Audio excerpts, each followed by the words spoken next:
Hello guys, welcome back to another video. My name is Mohit. I am from Planet, your chemistry teacher. So today what we are going to do is, आप सबको पता है bore का model होता है।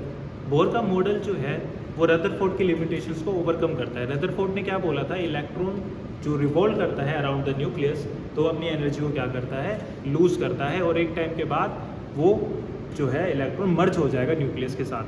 But ये theory गलत है। अगर ऐसा होता तो हमें पता है all living organism, even non living organisms are made up of atom. और अगर एटम ही खत्म हो जाएगा then there is no point, सब कुछ ही खत्म हो जाएगा। और बोर ने बोला ऐसा कुछ नहीं होता। बोर ने अपने पोस्टुलेट्स दिए। In those postulates he told us that energy neither gained by the electron nor it loses the energy. It is in the constant energy state when it revolve around the nucleus. तो अगर हमें ये सब चीज़ें पता है तो हमें ये भी पता होगा कि पोस्टुलेट्स के बाद बोर के एप्लीकेशंस आते हैं जिसमें वो हमें बताता है radius, energy, velocity and so on and so fourth.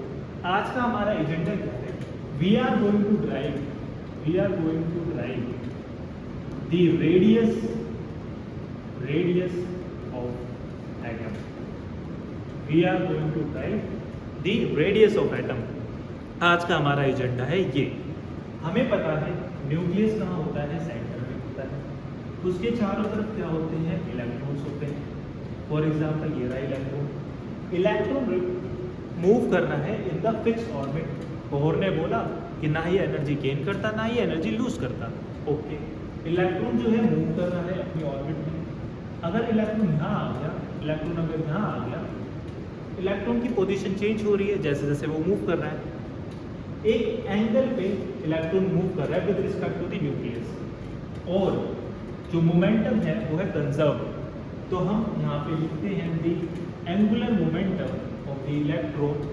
इसकी जो वैल्यू होती है पोस्टुलेट्स में भी हमने पढ़ा है, it is equal to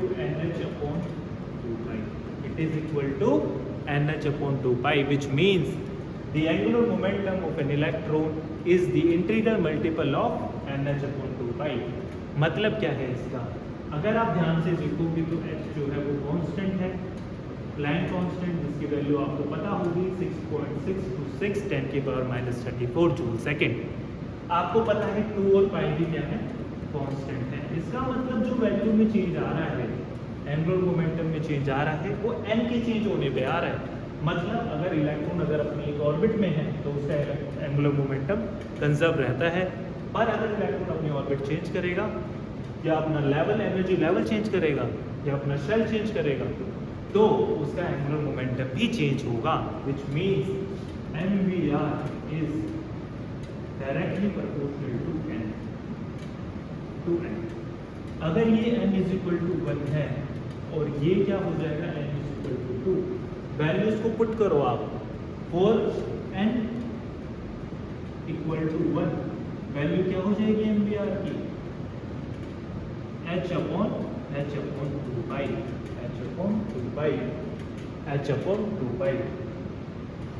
For n is equal to 2 value क्या हो जाएगी MVR की, 2h upon 2 pi, 2 से 2 कैंसिल और हमारा आंसर क्या आ गया, MVR angular momentum equal to h upon pi। आप देख सकते हो n की वैल्यू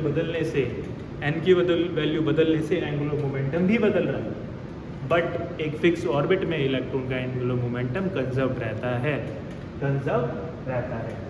मैं यहाँ से लिख सकता हूँ कि MVR is equal to NH upon 2 pi। इसे मैं इक्वेशन 1 का नाम देता हूँ। This equation is marked as 1। अब हम आगे बढ़ते हैं। दूसरा कॉन्सेप्ट क्या है रेडियस ऑफ एटम निकालने का? दूसरा कॉन्सेप्ट क्या है कि एक इलेक्ट्रॉन जो होता है वो रिवॉल्व करता है अराउंड द न्यूक्लियस और हमने बोला कि ना वो एनर्जी लूज करता ना गेन करता। इसका मतलब जो फोर्सेस लग रही है इलेक्ट्रॉन्स पे वो एक दूसरे को काउंटर कर रही है, which means there is a force of attraction between the electron and the nucleus. हमें पता है, हमें दिख भी रहा है कि इलेक्ट्रॉन और न्यूक्लियस के बीच में फोर्स ऑफ अट्रैक्शन होगा, फोर्स ऑफ अट्रैक्शन होगा। क्यों होगा? क्योंकि इलेक्ट्रॉन नेगेटिव चार्ज रहता है और न्यूक्लियस पॉजिटिव चार्ज रहता है। तो अगर ऐसा हो रहा है तो इस फोर्स को मैं लिख सकता हूं centripetal force, centripetal force, centripetal force, या फिर चार्ज है तो कोलम्बिक फोर्स।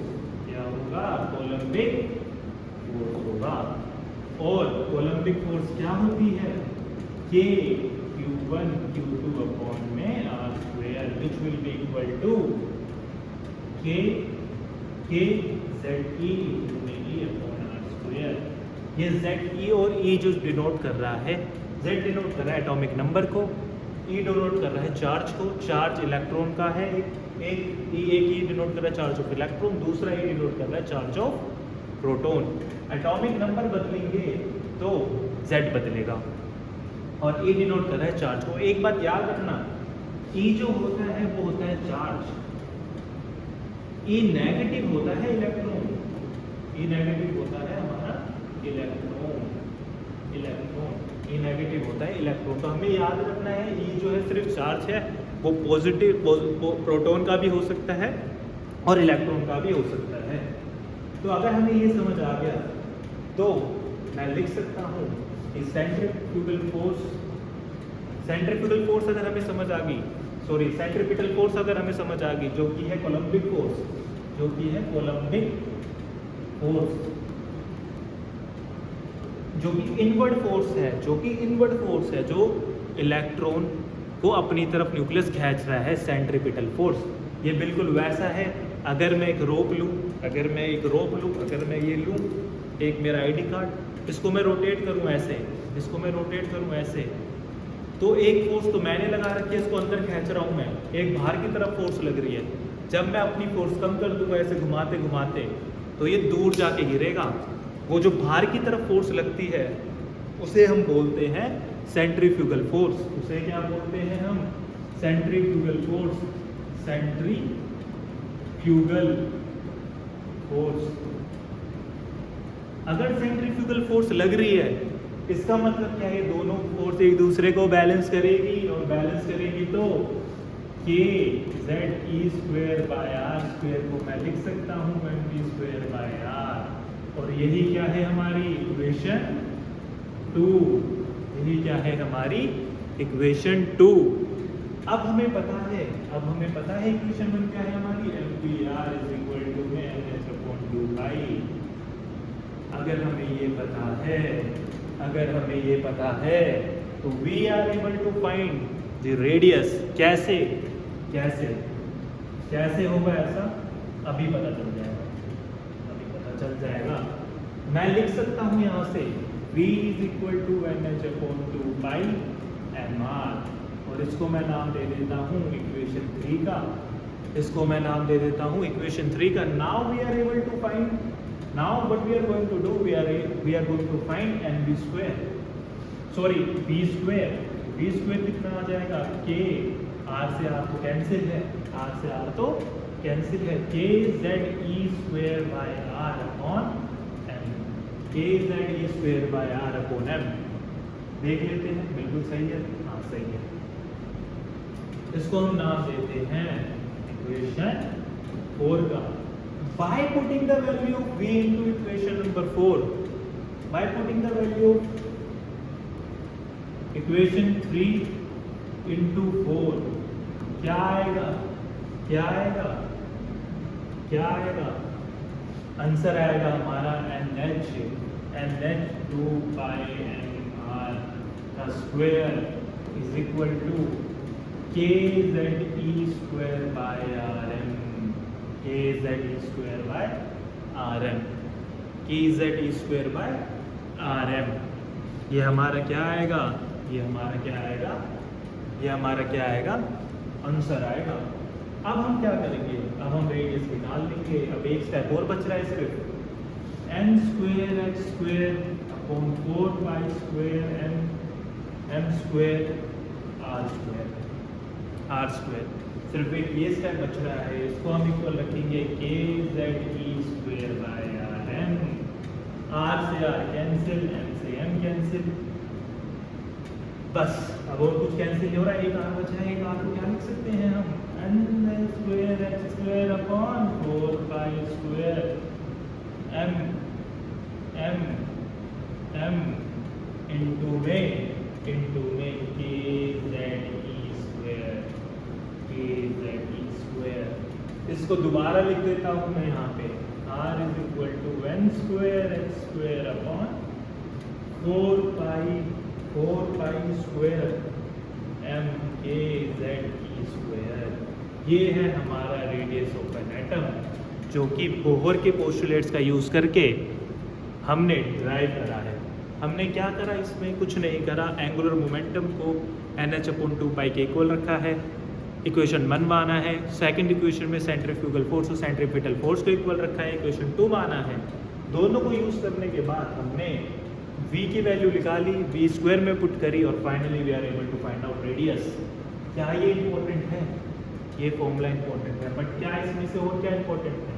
इंपॉर्टेंट है आर का relation with M square and Z, जो कि साफ साफ बोल रहा है कि n की वैल्यू बढ़ाओगे तो रेडियस में भी बदलाव आएगा और z की वैल्यू से रेडियस में बदलाव आएगा, क्योंकि ये 2 वैल्यू ही है जो वेरिएबल है, बाकी सारी value h Planck constant, 4 constant, pi constant, m constant, k constant, सारी की सारी वैल्यू जो है charge constant for an atom R constant. सिर्फ n स्क्वायर और z की वैल्यू में चेंजेस की वजह से r की वैल्यू बदलती है। ये इंपॉर्टेंट है, ये क्या है इंपॉर्टेंट। अगर ये समझ आया तो न्यूमेरिकल में जब तुम उस इक्वेशन में जो फाइनल इक्वेशन आर की आई है उसमें जो वैल्यू उसको पुट करोगे कांस्टेंट की, तो तुम्हारा आर क्या आ जाएगा 0.529 इंटू में 10 की पावर -8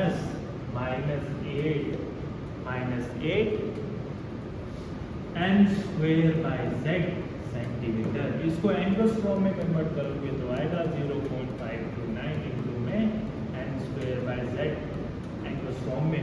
अगर हाइड्रोजन दे रखा है 4 हाइड्रोजन एटम आप डायरेक्टली याद रख सकते हो, हाइड्रोजन एटम के लिए z की वैल्यू क्या हो जाएगी, 1 हो जाएगी। आंसर क्या आ जाएगा 0.529 इंटू में n square angstrom. I hope it is clear, आपको समझ आया होगा तो लाइक करें वीडियो को, ठीक है। So this is how it is done. I hope it is clear and that's it for today guys.